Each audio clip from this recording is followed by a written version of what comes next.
Hello, good morning. Hello, मैं Sachin फोंटनी HNB Garhwal university से MA योग हूँ और HNB गढ़वाल यूनिवर्सिटी में पहला नेट क्वालिफाइड स्टूडेंट हूँ।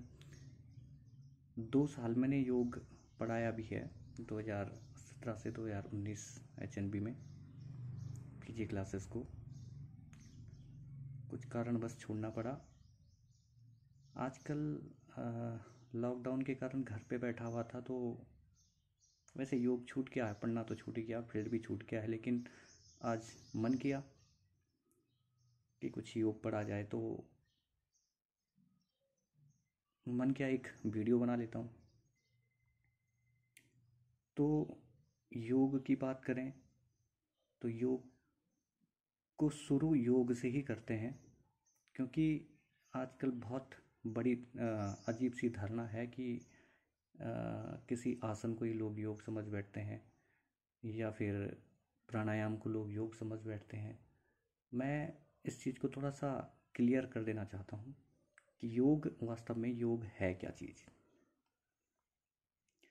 तो योग, अगर हम ट्रेडिशनल योग की बात करें, अगर हम उस योग की बात करें जो हमारे परंपराओं से हमको मिला है, तो उसमें सीधी बात ये कही गई है कि योग जो है संस्कृत शब्द के युज धातु से निकल कर बना हुआ है, जिसका नाम जोड़ना है।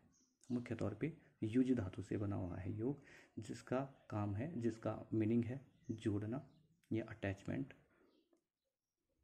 इस संबंध में जो है महर्षि घेरंडे, जिन्होंने सप्तांग योग दिया है, उनका जोड़ने से भी मतलब, वैसे तो अलग अलग ग्रंथों में अलग अलग बातें कही गई कि हर विपरीत पोल का, हर चीज़ का जो जुड़ना है वो योग है, लेकिन वो कहते हैं कि आत्मा का परमात्मा में विलीन हो जाना योग है। ये योग की अंतिम दशा है, ये योग की अंतिम दशा है।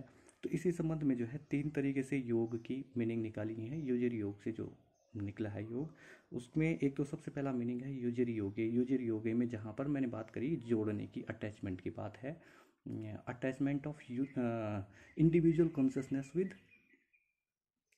Universal consciousness. आपकी जो इंडिविजुअल कॉन्शियसनेस है उसका यूनिवर्सल कॉन्शियसनेस में जुड़ जाना योग की अवस्था है। अब इसमें सवाल, क्योंकि वर्तमान में हमारा हमारा जो विवेक है वो तर्कों पे बात करता है, तर्क की बात करता है, तो उसमें ये कहीं भी तार्किक नहीं लगता है कि भाई कोई इंडिविजुअल कॉन्शियसनेस या हमारी जो व्यक्तिगत कॉन्शियसनेस है वो परमात्मा या आत्मा का परमात्मा में विलीन, इन सब शब्दों पे लोगों को विश्वास नहीं होता है। तो कैसे मान लें, बच्चों का सवाल होता है कैसे मान लें। तो उसके लिए हम अपने आसपास बहुत से ऐसे एग्जाम्पल देख सकते हैं जिससे हमें आभास होता है कि ये कोई बहुत अजीब सी बात नहीं है। वर्तमान में विज्ञान के आविष्कारों से हम इस बात को सिद्ध कर सकते हैं। वर्तमान में विज्ञान ने जितने भी आविष्कार किए हैं उनकी हाइपोथेसिस भारतीय दर्शन है। ये आप लोगों को मैं कुछ एग्जाम्पल दे देता हूँ।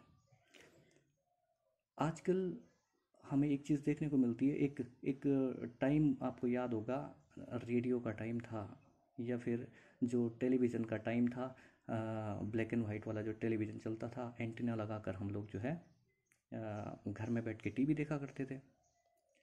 तो उसमें होता क्या था, अगर हम उस टेलीविज़न का की बात करें, हम क्या करते थे, उसका एंटीना घुमाकर एक जगह फिक्स कर देते थे।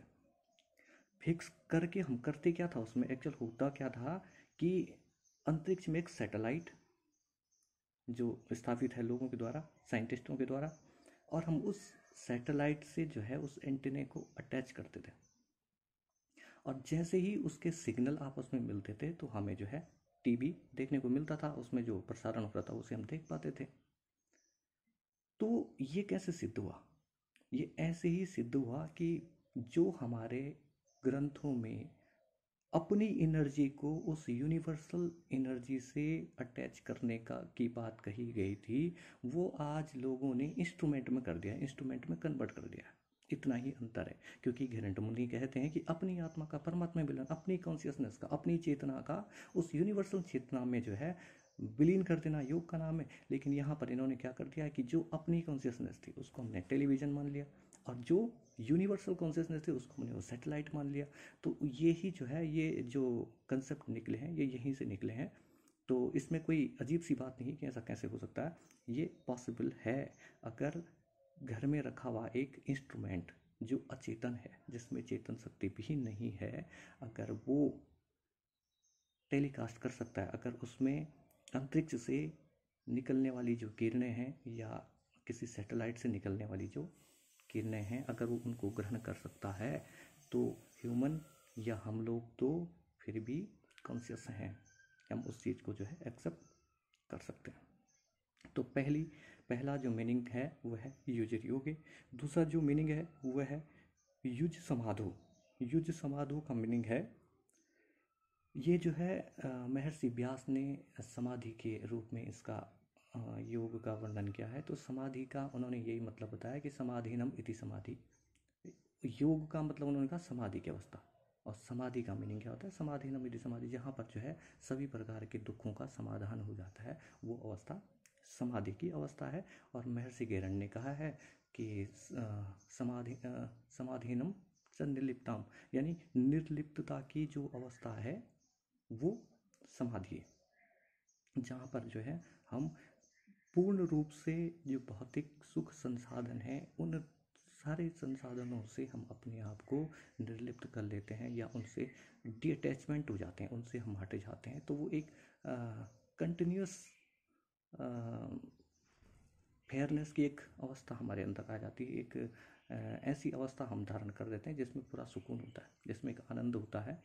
उस आनंद की जो अवस्था हम प्राप्त कर जाते हैं, उस अवस्था को इन्होंने कहा कि ये समाधि है। तो पहला हो गया युजर योगे, दूसरा हो गया युजर समाधो, और तीसरा हो गया युजर संयमने। तो युजर संयमने जो है, संयम शब्द का जो मतलब जो सबसे ज़्यादा एक्सप्लेनेशन जिसका होगा वो गीता में हुआ है।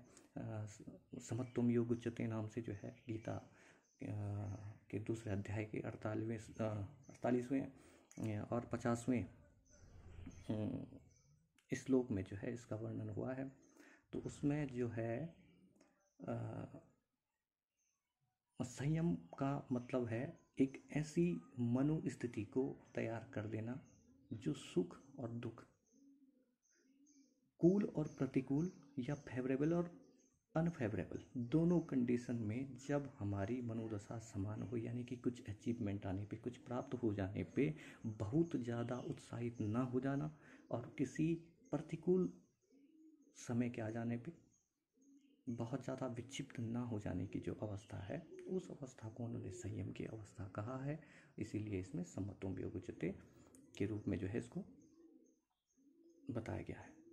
तो योग की ये 3 अर्थ मैंने बताए। सबसे पहली बात बताई कि योग शब्द की जो उत्पत्ति है वो युज धातु से हुई है, जो संस्कृत भाषा का शब्द है।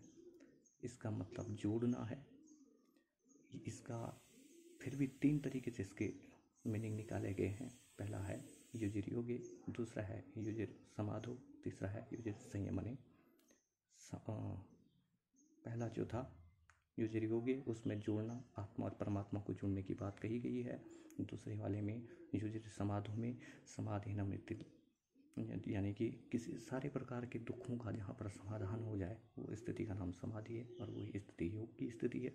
और तीसरी वाली जो स्थिति है वो योग संयमने की बात कर रहा है, यानी कि समत्वम योग उच्यते की बात कर रहा है, जहाँ पर समान स्थिति हमारी आ जाती है, उस स्थिति का नाम ही योग है। तो ये ट्रेडिशनल जो योग है उसमें से निकाला गया है। इसके बाद जो आज के डेट पे सबसे ज़्यादा विख्यात जो ग्रंथ हम पढ़ रहे हैं वो है पतंजलि योग सूत्र, जो महर्षि पतंजलि द्वारा रचित है। उसमें योगश्चित्त वृत्ति निरोधा उनका पहले पाद का दूसरा सूत्र है। इसका मतलब सीधा सीधा है कि योगश्चित्त वृत्ति निरोधा, इसमें हमें 3 चीज़ों का मतलब हमें समझना होगा। पहला है योग, दूसरा क्या है चित्त, तीसरा है वृत्ति। सबसे पहले हमें तो ये समझना होगा कि चित्त क्या है, फिर हमें समझना होगा कि चित्त की वृत्तियाँ क्या हैं, और तीसरा हमें समझना होगा कि इनका निरोध क्या है। और जब हम ये तीनों चीज़ें समझ जाएंगे तो उसके बाद हमें समझ में आ जाएगा कि योग क्या है। उन्होंने तो एक सूत्र में बता दिया है कि योग चित्त वृत्ति निरोधा, योग चित्त की वृत्तियों का निरोध करना ही योग है। लेकिन इसके लिए हमें जो है इतना आसान है नहीं कि हम समझ लें इसी बात, इसके लिए हमें बहुत ब्रॉड स्टडी करनी पड़ेगी। तो इसको मैं अगली बार एक्सप्लेन करने की कोशिश करूँगा। Thank you.